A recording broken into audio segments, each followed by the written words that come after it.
In today's video, I'm going to teach you how to create an academic poster using PowerPoint. If you find this useful, consider subscribing and liking the video. All right, let's get started. Creating an academic poster can be an exciting way to present your research or information visually. PowerPoint is a versatile tool that many people have access to, and it's perfect for designing posters. First, you'll want to open PowerPoint and start a new presentation. But here's a little tip. You don't need to choose a template just yet. Instead, go to the Design tab at the top and click on Slide Size. You'll want to select Custom Slide Size here. An academic poster is typically larger than a regular slide, so a common size is 36 inches in width and 48 inches in height, but this can vary depending on your requirements. Once you set this, make sure to click OK, and if prompted, choose to maximize the size of your content. Now that we have our canvas set, it's time to think about the layout of your poster. Typically, academic posters have sections like the title, authors, introduction, methods, results, and conclusion. Take a moment to plan how you'd like to arrange these elements on your poster. You can sketch this out on paper if that helps. Next, let's start adding content. Click on the Insert tab, and you'll see options for text boxes. Click on Text Box and draw one in the upper area for your title. Make sure to choose a clear, bold font so it grabs attention.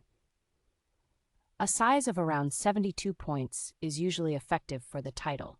You want your audience to see it from a distance. Once you've added your title, you can insert your name and any co-authors right beneath it. Keep it simple, but ensure the text is still legible from a distance. Now for the introduction section, use another text box. Provide a concise overview of your research, and remember to keep it engaging. Use bullet points if that helps in making it easier to read. Moving on to the methods, results, and conclusion sections, you can create individual text boxes for each of these. For the results, consider using visuals like charts or graphs, which PowerPoint handles beautifully. Just click on Insert, then Chart or Pictures if you have images to upload.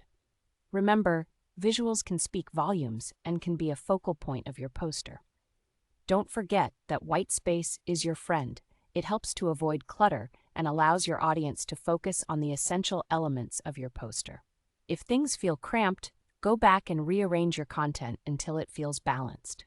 Once you're satisfied with your layout and content, it's time to add some finishing touches.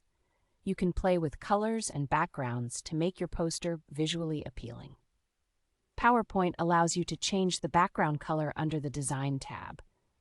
Try to stick to a color scheme that is professional yet engaging. Finally, don't forget to proofread everything.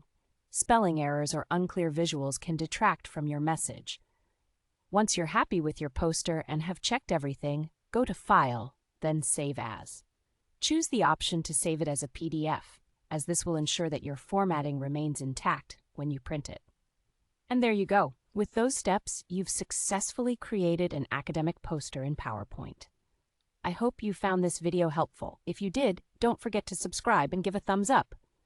Happy presenting!